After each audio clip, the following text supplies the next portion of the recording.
And thank you for joining us for day one of the two-day 11th annual HPCAI Advisory Council Stanford Conference. My name is Brian Sparks, and I'm the Director of Worldwide Operations for the Council, and will be today's moderator. We would have loved to do this conference in person, but we're happy, thanks to our member support, to be able to bring this to you live over the web.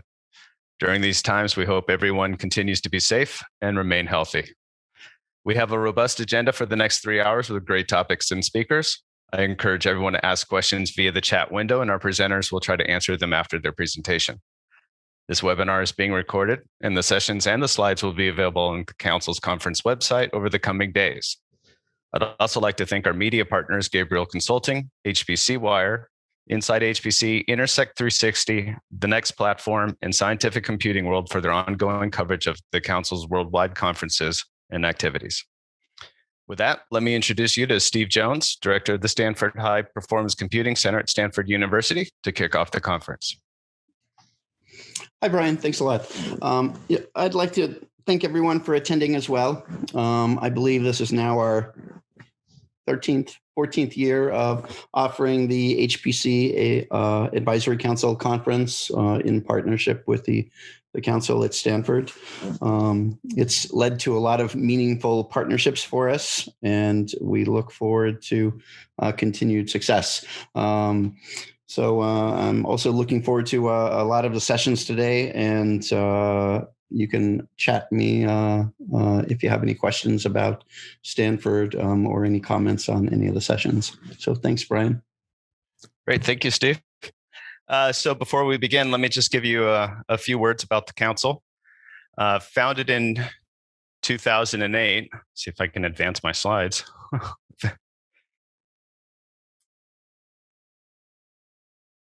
Hold on a sec here. The council's mission is to bridge the gap between HPC and AI use and its potential to bring the beneficial capabilities of HPC and AI to new users for better research, education, innovation, and product manufacturing. Also, we aim to bring users the expertise needed to operate the systems, provide application designers with the tools needed to enable parallel computing, and to strengthen the qualification and integration of HPC and AI system products. With over 450 members to date, the council's ecosystem includes best-in-class OEMs and ISVs, strategic technology suppliers, universities and laboratories, and selected end users across the entire range of HPC market segments. Membership to the council is fairly straightforward and without financial commitment. For those interested, we would love to have you join us. We have a high-performance center, which offers an environment for developing, testing, and benchmarking and optimizing applications on top of a number of clusters and configurations. We have 13 clusters available, with our most recent one coming online last July. All these systems are available for access, just a simple registration is required. We provide a series of best practices with an extensive list of applications that also include multiple CPU architectures from over a decade of benchmarking for possible application comparisons. Our work is ongoing, and we publish new documentation at a regular cadence. One of our favorite activities is hosting multiple competitions that are combined with student training. The competitions encourage international teams of university students to showcase their expertise in a friendly yet spirited competition that fosters critical skills, professional relationships, competitive spirit, and lifelong camaraderies. We hold these competitions in various regions, with all culminating in our worldwide student cluster competition, co-hosted with ISC for the June ISC HPC conference. We have a lot of activities that are planned for 2021. This is the second one. We had our Japan conference that happened in January.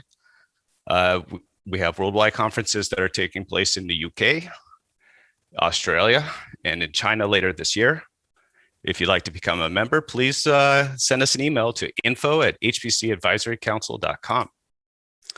And with that, I'd like to introduce Michael Houston, Chief Architect of AI Systems at NVIDIA. Michael. Thank you, Brian. Let me take the ball here. Yeah. Hello, everyone. So as Brian said, I lead the AI infrastructure team at NVIDIA. My team figures out how to build and deploy large systems, both internally at NVIDIA and then with our customers. And then we also assist a lot of other customers and partners on getting applications tuned and up and running on their large infrastructure. So today I'm going to talk about how modern AI and HPC have been interacting, and then how we build our machines at NVIDIA and why we build it that way, and some of the differences between how traditional HPC machines are built, and then how we build and why we build that way. So AI has had a lot of impact on science, especially in the last 2 years, and really over the last year dealing with COVID. So at SC last year, so 7 out of the 10 Gordon Bell finalists were on NVIDIA AI platforms, and the 8th was running AI on Fugaku. And some of the examples here are one of the largest molecular dynamics simulations that's ever been done. This is dealing with the COVID spike docking into human cells. This was a massive simulation. It used AI to basically do what's known as simulation skipping. So instead of necessarily traditional molecular dynamics, where you spend a lot of time on specific interactions, you can use AI to predict the next state in the fold, is the kind of the easiest way to think about it. And you can get massive speedups, which allows you to reduce the amount of time it takes to complete the simulations. So obviously a tremendous amount of work was going into understanding COVID last year, and it was nice to see AI really pick up the capabilities of the machines and the science to accelerate some things. Same thing with docking. So this is more towards the traditional ML side, but scanning through lots of different potential combinations of compounds, so to block things like COVID. But docking is another huge part of pharmaceutical data pipelines. Then one of the other kind of new ones is traditional molecular dynamics is Newtonian physics, but if you use things like quantum physics, it can be much more accurate, but doing the quantum physics simulations can be extraordinarily expensive. So what the DeepMD guys have done is to use AI, so physically informed neural networks, to basically jump ahead and run the quantum physics simulation to get more accurate molecular dynamics. And then you have things like the square kilometer array. So it's not fully up yet, but simulating the data pipeline and ingest pipeline for analysis was done last year. So 250 gigabytes per second of data processing, but it's actually close to a terabyte per second of total I/O that's running through the machine for both input and output. Then there's a bunch of the other kind of hardcore traditional Gordon Bell get the biggest flops possible. So doing climate analysis, genomics, understanding nuclear waste remediation, cancer detection. So a handful of these I was involved with. So the climate one is closer to more traditional AI, but applied to HPC. So there's a weather simulation that's running, but to detect the extreme weather phenomenon, a neural network is trained. And training that neural network and then running it running inference, so running the prediction pass as the simulation progresses, is one of the interesting things. And I'll show actually how that work has become a real thing in just a little bit. Genomics, so understanding how different people react to opioids is one of the big things that the folks at Oak Ridge did. Nuclear waste remediation, this was the largest physically inspired neural network, and this was done on stochastic differential equations as a way to use AI to predict basically heavily unknown flow of waste into groundwater, and then cancer detection as part of the CANDLE project. So in the end, what we've largely been kind of talking about the last few slides is this kind of growing and accelerating trend of fusing simulation, AI, and data analytics together. So if you remember what I talked about with extreme weather, that was done kind of for Gordon Bell type stuff. How big, can we go? How big of a simulation can we run? In the real world, things like that are being used to improve 5-day forecasts for extreme weather. So, tornadoes, supercells, droughts, super dry weather, things like that. And so, that impacts people more in their real lives, right? So you're beginning to see weather.com use these models, for example. You have SimNet, which is being used at NVIDIA to model our heatsink designs. And other people are getting to do this. It allows much more rapid, near real-time modifications of the design of the heatsink. So the mechanical designers can much more rapidly do this as opposed to doing large simulations and waiting. And then similarly for seismic analysis, trying to actually look at how things flow through fault lines and to begin to better, hopefully better predict earthquakes that are coming. So all these things are becoming real world. And then to the other extreme, a lot of those were, it was a lot of training involved or things with simulation. The other thing, obviously, that AI is good for in HPC is needle in a haystack type things. So using inference, so the inference engine that we have at NVIDIA is what we call Triton. It's a easily deployable kind of, very Kubernetes friendly auto scaling, type thing. But what it's doing here is basically helping to detect the neutrinos as it goes through. So these are small GPUs. These are inference optimized GPUs as opposed to the big ones. But this is the other side of AI, right? So you have training plus inference, and this is a heavy inference workload. Same thing with LHC is to find, these particle interactions that you're looking for. How do you pile through tremendous amounts of data? Well, you try to train an AI to do that, and you pound through the data, and then it turns into a data motion problem.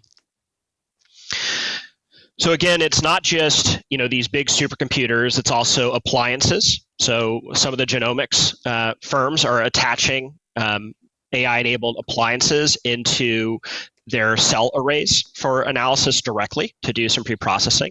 You have a lot of edge processing of sensors or even things like square kilometer array.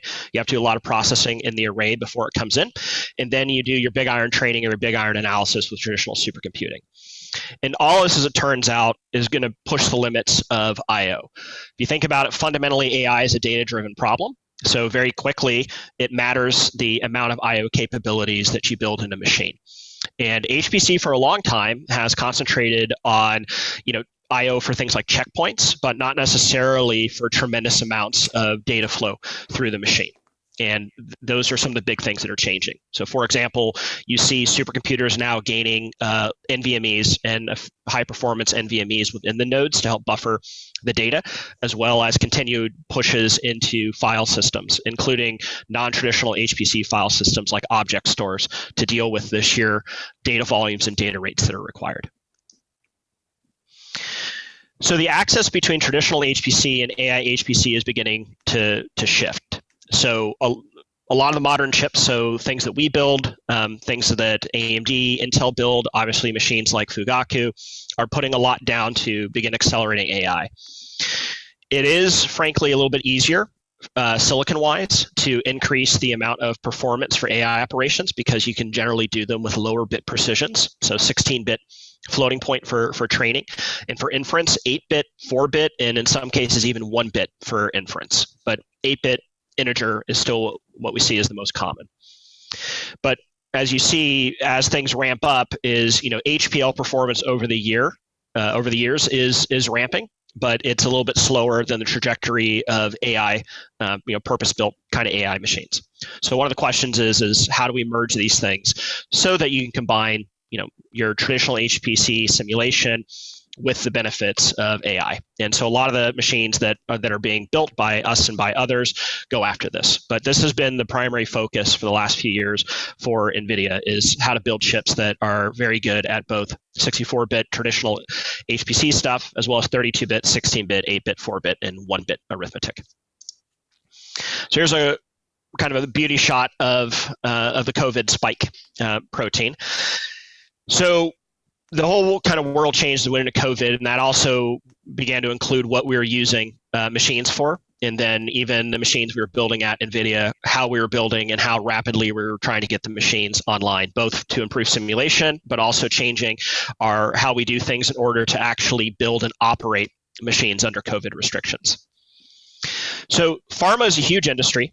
Right, it dwarfs most of the, what we would normally call traditional HPC, although I would put pharma in the HPC application realm. It's a tremendous amount of R&D per drug.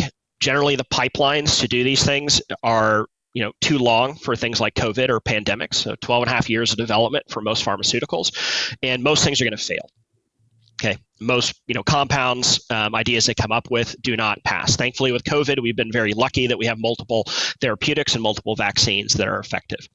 But if you break down what a pharmaceutical pipeline generally looks like, is you have a huge search problem searching through potential compounds to use. You have genomics, where you're trying to do analysis for how certain compounds will react, or even what compounds to choose. The structure of the biological target that you're trying to interact with or block, how the compounds and the biologic are going to actually dock and intercept, because your goal is to go manipulate that. Then the simulation of that docking, and then generally you end up with imaging in most cases. So for things like cancer, you're seeing if tumors shrink. For things like COVID, you're actually doing analysis on damage to the lungs. And then you also have natural language processing. So you're trying to analyze literature, patient records, things like that to pull data.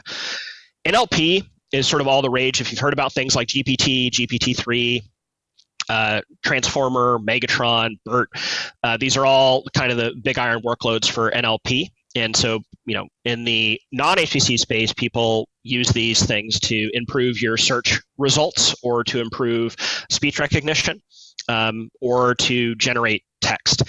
In the pharma space, you're dealing with sort of the biological derivatives of this, things like BioBERT, that are trained, in the traditional way that NLPs are done, but then are fine-tuned normally to work on more domain-specific data. So in the case of pharma, it would be patient records and literature. So all these pieces are AI accelerated, and some much more strongly than others. But one of the big gains that we had with COVID work specifically, and now shifting to mRNA type vaccine development, and then the future of sort of biologics, is progressively going down the AI path. It's faster turnaround, faster search through this massive space in order to get things down. So basically to get to better candidates faster, so that you can concentrate on those few more likely things to get through. So from things like Rapids and Parabricks on the genomic side, to things like CryoSpark, Relion, and AlphaFold on the structure side, into AutoDock, and Rapids again for docking, simulation, NAMD, VMD, OpenMM, Meld, and then into imaging, where you have things like Clara, which is the kind of the NVIDIA umbrella for doing imaging in healthcare. And then for NLP, there's lots of things going on right now. So you have things like BioBERT and BioMegatron, again, that are fine-tuned for this. But this entire pharma pipe is beginning to be beefed up with AI, and some of these algorithms are heavily moving to AI being the predominant form of how they get through these pieces of the pipeline.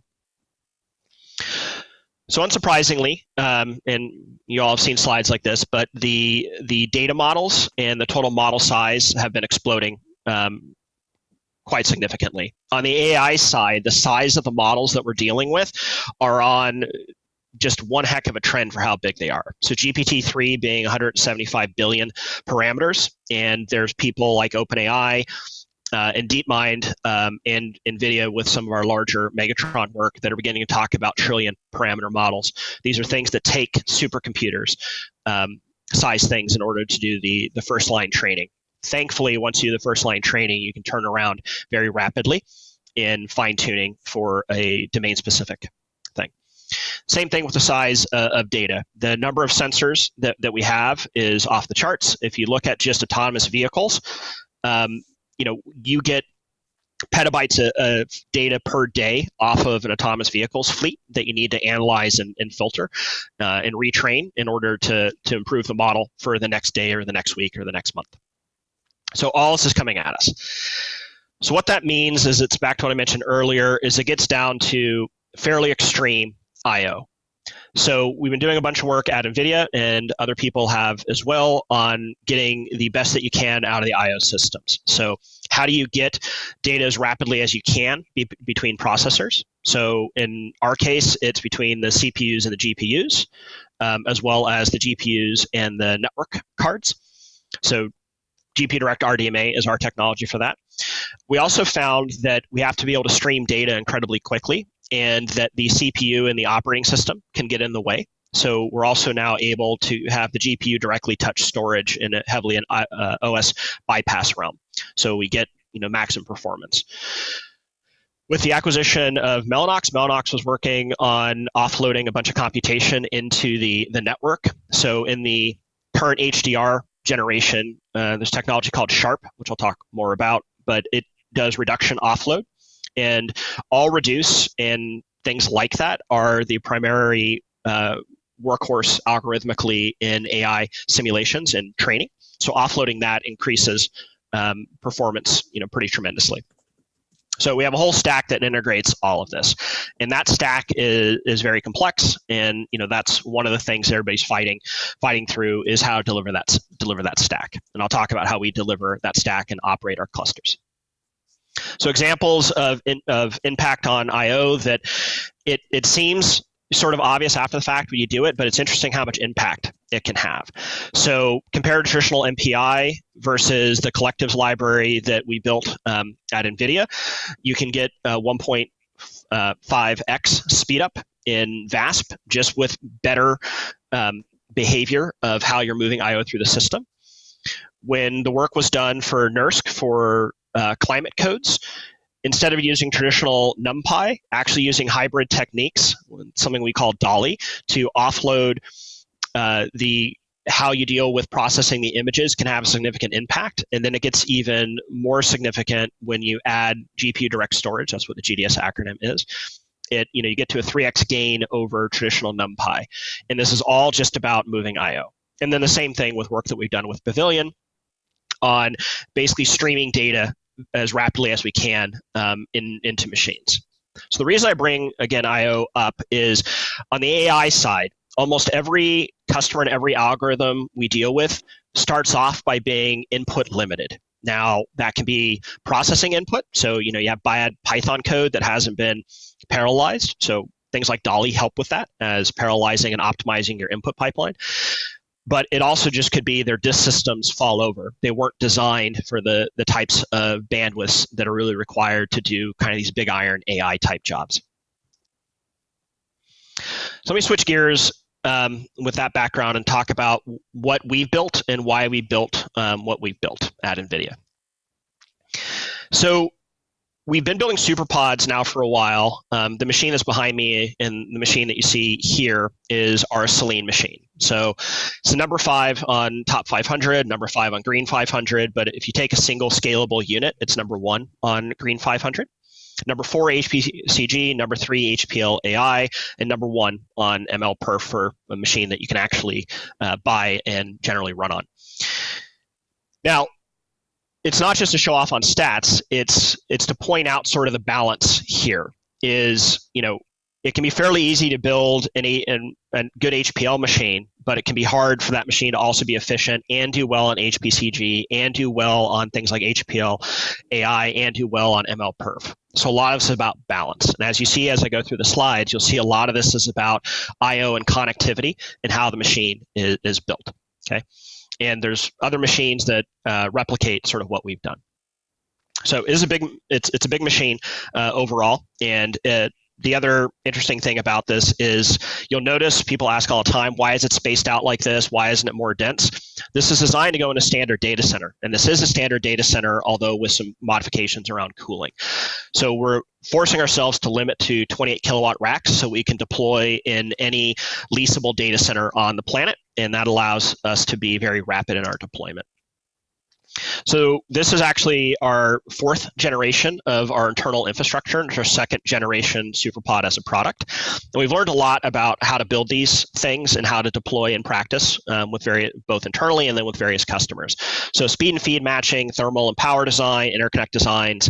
And then the last 4 are the ones that really saved us during COVID, is to design for deployability, operability, and serviceability as part of operability, flexibility, and then expandability. So our 1st generation was based on DGX-1s. We have a lot of this infrastructure that's still in use at NVIDIA, and we learned a lot here. And it was replicated in many ways. So one of the important things to point out here is, in this case, we shared compute and storage fabrics together. And it turned out to be, in complicated ways, non-optimal. It made it kind of difficult to expand, but it made it difficult for quality of service management. And there's been lots of improvements now, especially in InfiniBand on quality of service guarantees. But mixing these things made it difficult. The other thing is, at the time, there wasn't that much in multi-node training. And so our concentration was to do fully connected pods of 18 machines with very high blocking factors between machines. And that made it difficult once we had to scale beyond 18 machines, which actually happened very quickly, faster than we were expecting. But it also made things kind of a little rigid in how we laid out and expanded things. So Riken with the RAID machine replicated what our layout was. And then we actually made a modification of the layout where we went more towards sort of where the hyperscalers were going, where we began to mix CPU and storage nodes in the same racks and try to get to rack and roll. So it made deployment very easy, but it got rigid in a different way. It was very hard to now decide that, oh, I needed more storage when you began racking like this. And so while it was very fast to deploy and maintain, the ratios sometimes were kind of difficult to maintain. Okay, so this is where we began sort of our learnings.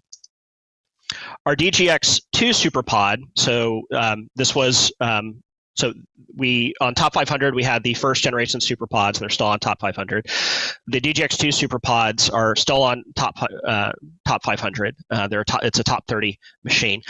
In this one, we shifted a little too far back towards more of the HPC-oriented design. So these are 45 kilowatt racks, which began to really push it in a standard data center. We went to big director switches and sort of hardcore interconnect. But what happened to us as we built this machine is we ended up with a expandability problem. So when the machine first came online, it was 32 nodes. Then we went to 48, 64, and 96 nodes. At each of those, we ended up in a situation where we had to do a massive recable. So besides a lot of downtime in order to do that, it's very costly and it's very frustrating to have to do it.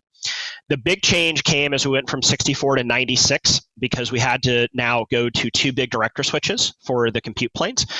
And in order to get things done in time, we gave up on recabling. We cut all the cables out and we relayed it all the way back out. That was the cheapest, fastest thing that we could do. And that's very frustrating to your users.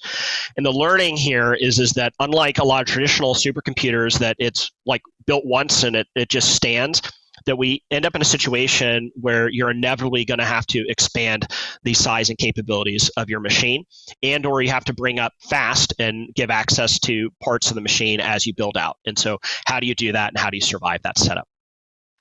And this was the first machine where we separated the compute plane and the storage plane, and that allowed us to do very different things in terms of fabric design and quality of service. It also, frankly, allowed us an easier ability to run InfiniBand for the compute plane where we really, really needed low latency.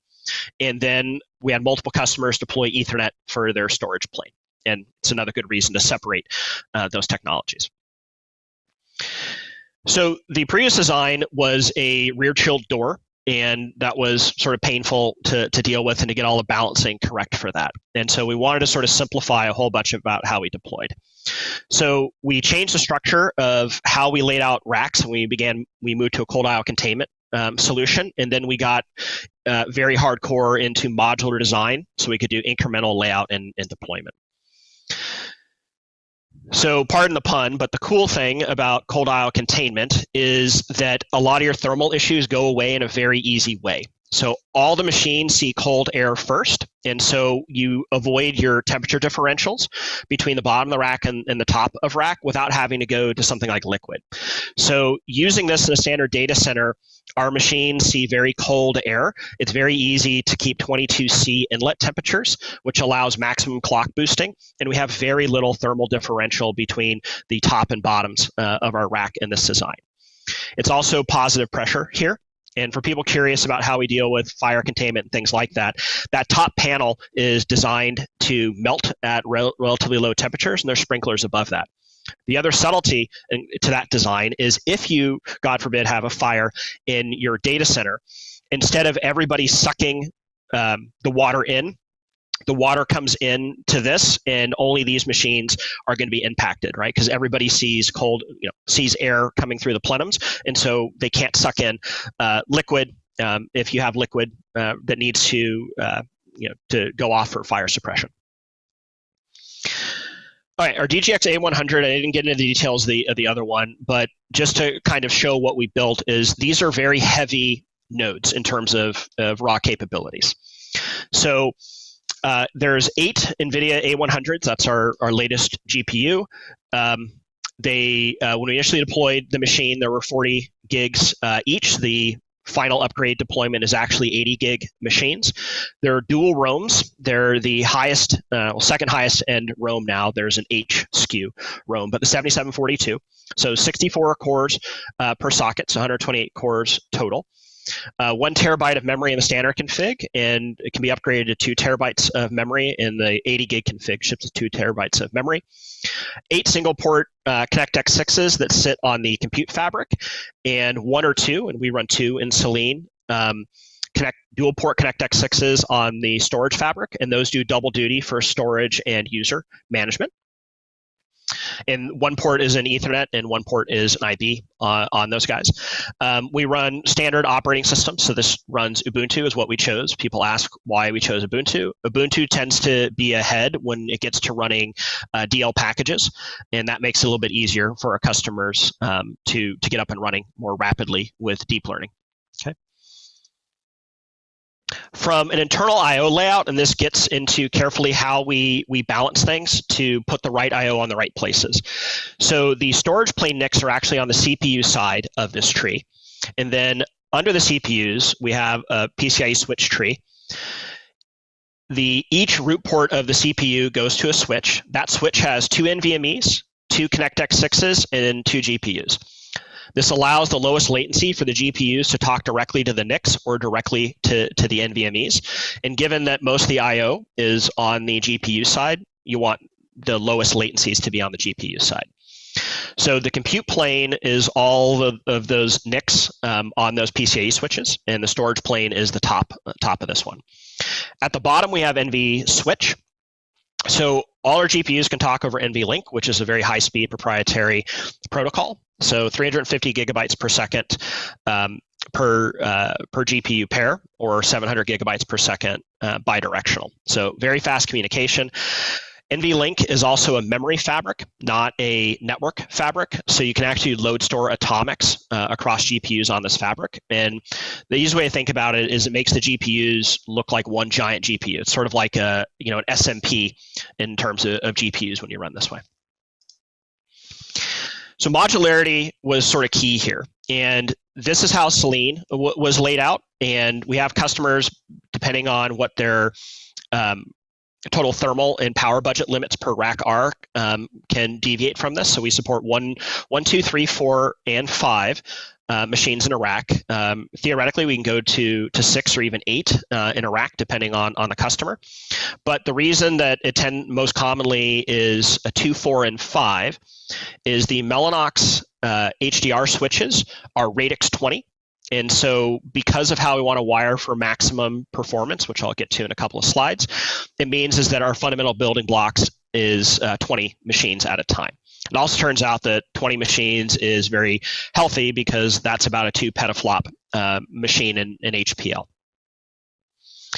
So this is how we lay it out, and we sort of stamp these things out. So we have our scalable units on the compute side. So these stamp out, and because they have their own leaf switches, and then the spines and cores are done in a different rack, you can lay these things out very quickly, and they can stand on their own in terms of all the high-speed interconnects. So you can lay these out very quickly. You can get people up and running on these machines as you hook up the leafs into the spines and spines into cores as you expand. And the same thing for storage. So we have a lot of high-speed storage compared to what most designs look like. So I'll get into more details later, but Selene has 2 terabytes per second to Lustre, which is quite a bit for a machine of its size. And we use that every day, and truth be told is our users actually want and need more bandwidth than that. So the advantage of us being modular and scalable here is it's pretty easy for us to now expand what our storage capabilities are to meet whatever the needs are, both in terms of raw throughput as well as total capacity.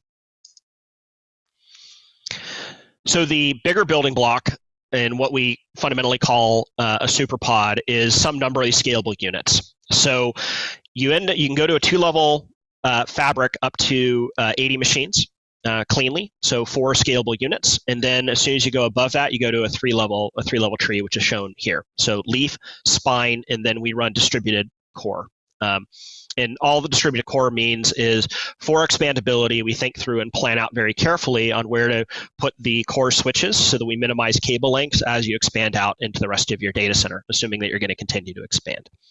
So this is the basis, and there are replicas now of this cluster at University of Florida and Naver in South Korea, and there's a few others that will come online this year. So it is a fat tree is our basis here, and then as you expand out, you get into options on you can continue doing fat trees, or you can switch to a fat tree for the 1K. And then as you hook 1K pods together, you can move to a Dragonfly. So Dragonfly plus fat tree is what we call Dragonfly plus. And this is how we expand things out. So we have some customers that will deploy Dragonfly. Dragonfly has an advantage where it's a little bit easier for expansion. It takes a little less pre-planning in order to get Dragonfly to work. If you're going to build out with fat tree, you have to pre-plan a little bit more for what you think your expansion is going to look like, mainly for placement of where the switches are going to be. So in terms of how the fabric is laid out, one of the big differences and one of the decisions that we made is how we deal with both performance and blast radius. So we're what's called a rail optimized infrastructure. So each of our machines on the compute plane side has 8 NICs. So we have 1 NIC per GPU. Instead of a normal kind of rack and roll TOR design, where all of the NICs from the nodes all race into the same TOR, we actually separate that. So all of HCA1 goes into leaf 1, all of HCA2 into leaf 2, all the way out to leaf 8. And then as it goes to spine and core, we sort of continue this. So you only get crossovers between rails at spine and core. And besides for performance and minimizing hop distance and a bunch of other subtle things about how Sharp works and things like that, we also have a difference in blast radius. So let me explain what I mean by that. So how much of the machine do you lose if you lose a switch? What happens in our world is we lose no machines. We lose a rail. But with a checkpoint restart, we can survive that. You mask off the failed NIC of all the machines in the job, and you keep going. So we found that keeping compute online was more important in general than keeping all of the fabric up. So the blast radius is massively improved if you lay things out this way. We can take a lot of switches down and still operate very well in the machine. Same thing if you lose spine and core, it turns into blocking factors, especially as you cross rails. But again, you can stay up and you can keep going. The primary reason, though, that we're rail optimized is to enable a technology called Sharp. And I'll get to Sharp in a few slides to explain the performance benefit that it gives and sort of what it matters, or how that matters. So here's what the machine looks like with its faceplate off and what the back looks like. And then you can see the sheer number of ports that we have. Again, there should be a clear hint on how much I/O matters in AI machines. So a tremendous amount of compute interconnect for exchanging weights and gradients as you're training deep learning. But it also turns out that as you get into hardcore data analytics packages, it's how fast you can move the data between nodes. So here's some early results on Sharp. For this year's GTC, we'll have many more presentations and in depth on Sharp, including bigger scale runs. But this is so Sharp offloads the all reduce into the fabric instead of relying on the GPUs or CPUs to perform the all reduce. So where Sharp shines and where it's really designed to shine are in the critical parts of the data exchange. So what I mean by that is if you actually break apart most neural network training, you see data exchanges sit between 64 megs and around 1 gig is sort of the default exchange of weights and gradients. And so the difference between running something that's highly optimal already, like nickel, for doing the data exchange, and then offloading that fabric is a fairly tremendous change in performance. Now, what's really happened here is, besides sharp accelerating and offloading into the fabric, it's also reduced latency. So you get a shift in the curve. So you start to hit peak much earlier than you do otherwise. And so from a theoretical point of view, in that sweet spot of where data exchanges are, there's a 2x gain in effective bandwidth of your interconnect by doing offload into something like Sharp. Real end applications right now, especially at scale, we're already beginning to see 20%, 30% gains on some of our big applications. And this is sort of the HPC plus AI type stuff. For things that are just full out, maximum scale type stuff, they quickly become interconnect tests, and then Sharp really begins to shine and really show off when you get to small batch per worker, and then massive scale. It just turns into how fast you can do data exchange across the network. Storage. So storage is a big deal on how we think through things. So again, here's sort of a layout of where storage is. So we use Lustre effectively for all our data sets in high-speed Scratch. And then we have traditional kind of NFS, so in our case, Oracle ZFS as home directories. And that's really our durable storage. We also have a path to object store. So we have a lot of Swift Stack object store within NVIDIA, especially for our automotive and genomics programs, which are huge data. And then the way this cluster is designed is to migrate the data from cold tiers all the way into hot tiers. So from a per Superpod basis, the way that we sort of spec and recommend that people balance for all the AI applications that we've seen is for 140 of these machines, so about 1,000 GPUs, you need to be looking at half a terabyte per second of read performance and about a quarter terabyte per second of write performance. And then as you increase, you need to increase this ratio as you build up to keep balance across the machine. So when you get into what our entire storage hierarchy looks like, the best analogy is to think about this how CPU guys build caches really. So the amount of data motion that we have required for training and inference is incredibly high.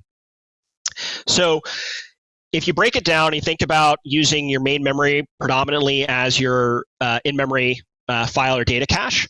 So if you look at Selene, so this is actually half of Selene, you're at 112 terabytes per second.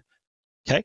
If you get into the local NVMEs, we have a lot of NVMe in the node. You're not 14 terabytes per second, but you're about an order of magnitude bigger. Now you go to Lustre, you've now dropped speed by an order of magnitude, but you can get to an order of magnitude bigger. In our case, we put very large NVMEs in our machines because of specific balances of some of the applications we need to run.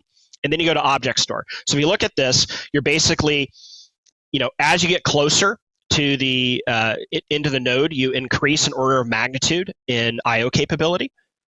Okay, and then you're also decreasing the amount of storage that you have. So you just have to think about this as a storage hierarchy.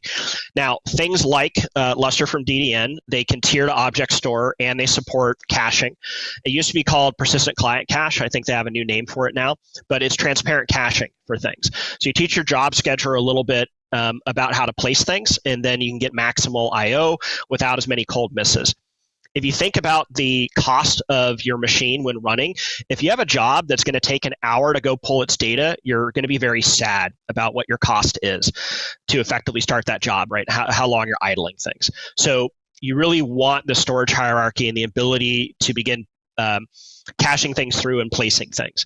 Now, you can also teach your job scheduler to prefetch, and we have some customers that deploy that way. So under a current running job, you look at what the next job is going to be, and you begin prefetching the data into the nodes.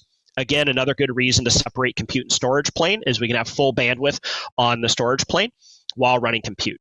But that's a trade-off to make in the designs of the machine. It's just how we currently deploy for the flexibility that we need.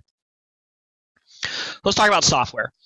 So one of the big changes compared to most HPC centers, although things are beginning to change, is everything that we run on our machines is containers.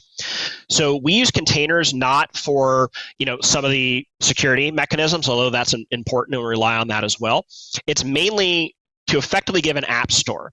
So the node images we run are very, very thin. For those of you that ever had to admin a machine, the dreaded thing is a user comes to you and wants a different version of Python installed or a different package installed.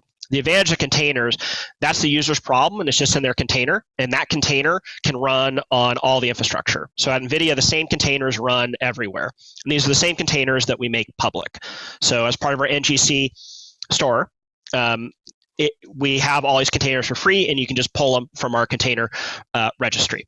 And so deep learning applications, HPC applications, all the frameworks, CUDA setup, Python setup, you're kind of good to go. There's nothing that needs to be installed on the machine other than the container runtimes, and then kind of off you go. Okay, so that massively simplifies things and allows us to move faster.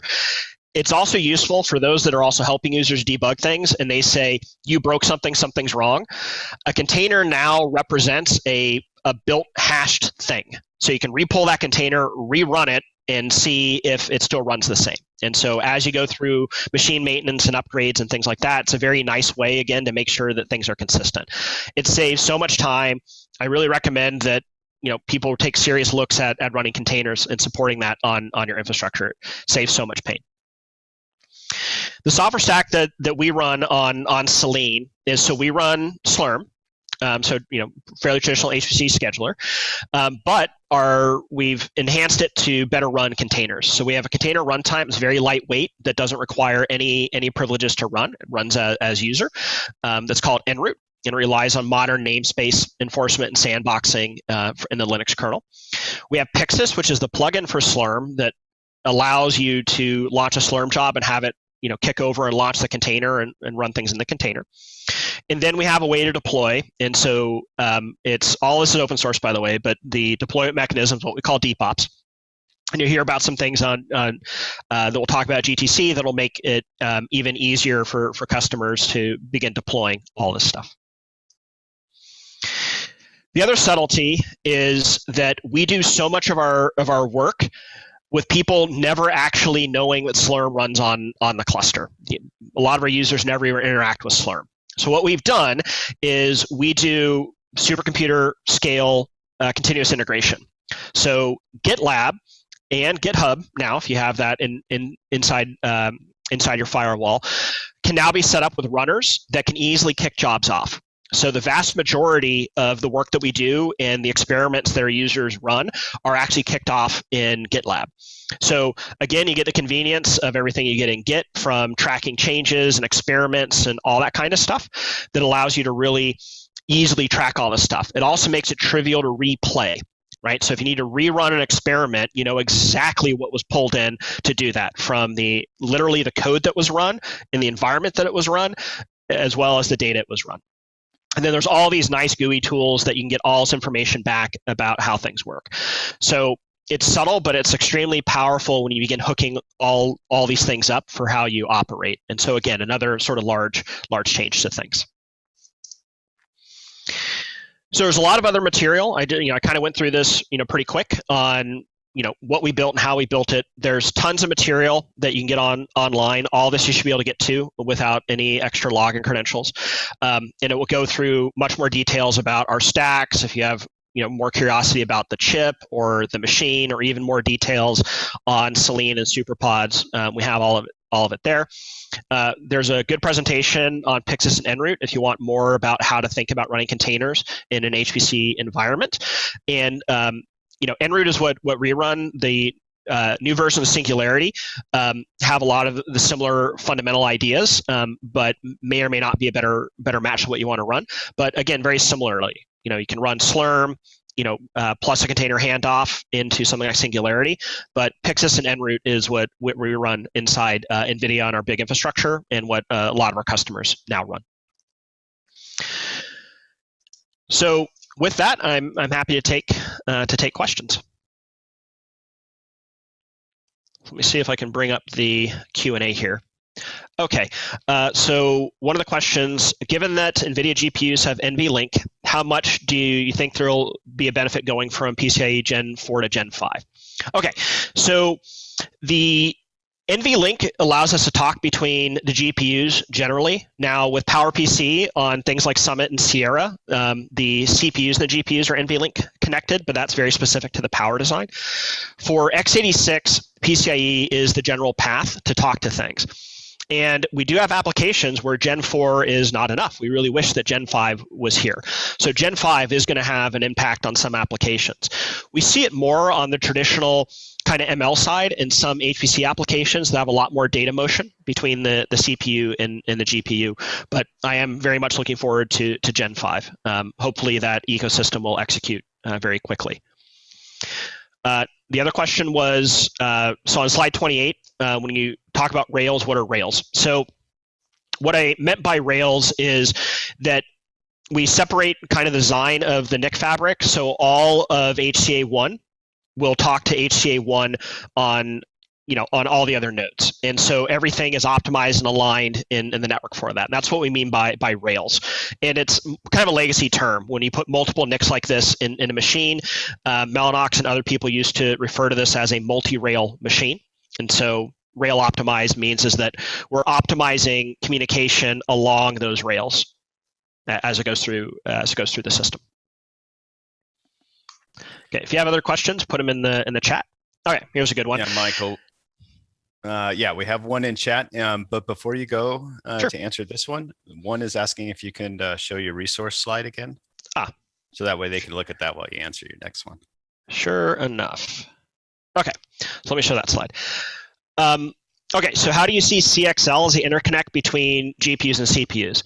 So CXL, I think, is going to be quite interesting. CXL is going to be over PCIe generally, and there's other technologies that are not PCIe based that are very similar to CXL. But the nice thing that CXL has potential to give us is to reduce the need to do direct transfers and make it much easier for CPUs and accelerators and NICs actually to be able to all fundamentally share the same pool without having to do DMAs. And so you can reduce some steps and some overhead potentially. Now, there's going to be lots of complex caveats to the early CXL implementations, I expect. But again, it's another technology I think that's going to be quite interesting for how we think about data movement through a node, and also to hopefully make it significantly easier to program these machines and actually get all these different devices working together more easily. So I think CXL is going to be pretty cool when it's really ready to go. And there was another question regarding the main use of the Selene environment. Good. So on the Selene environment, we run all sorts of stuff. So we have 400 active researchers inside NVIDIA that run on it. So we do everything from natural language processing to our production workloads in autonomous vehicles, those that game that may be on the call. DLSS is our deep learning super sampling that's used to improve the quality and effective resolution of games. Things like that are trained on Selene. We have a bunch of work in simulation and pharmaceuticals and a bunch of other things that we basically get ready and run on our cluster. And then now that a bunch of our customers have digital twins, although generally smaller scales than Selene, we can debug and optimize and run and then hand them code and they can run on their infrastructure without having to move their data, especially when it gets to medical data. So we can prove out everything on Selene and get all the code ready. And then customers can run either on-prem or there's actually now cloud replicas of Selene that are available. Okay, I think that was our last question. So Okay. Thank you, Michael, for the presentation. Really appreciate it. Thanks, everyone. Oh, wait. I'm sorry. One just came in. Okay. Well, two actually. In IB, so FDR IB, Mellanox had provided Ethernet tunneling through InfiniBand. Does NVIDIA plan to provide this again? And if, for instance, I could tunnel 100 to 200, 1 gig, enter through one ConnectX? Okay, so there's multiple ways to deal with tunneling. So you have things like IP over IB, but I don't think that's what the question was. I think the question was probably more related to the IB to Ethernet gateways that were built so that you can get from InfiniBand on a node out through Ethernet gateways onto other nodes. So yes, there are switches that Mellanox builds and makes available that does that crossover. And we are beginning to see that as being more common. And some people are deploying HPC systems that get to Ethernet-based storage by using that. So it's all IB inside, and when they need to cross over to get to Ethernet, they go through one of these high-speed gateways.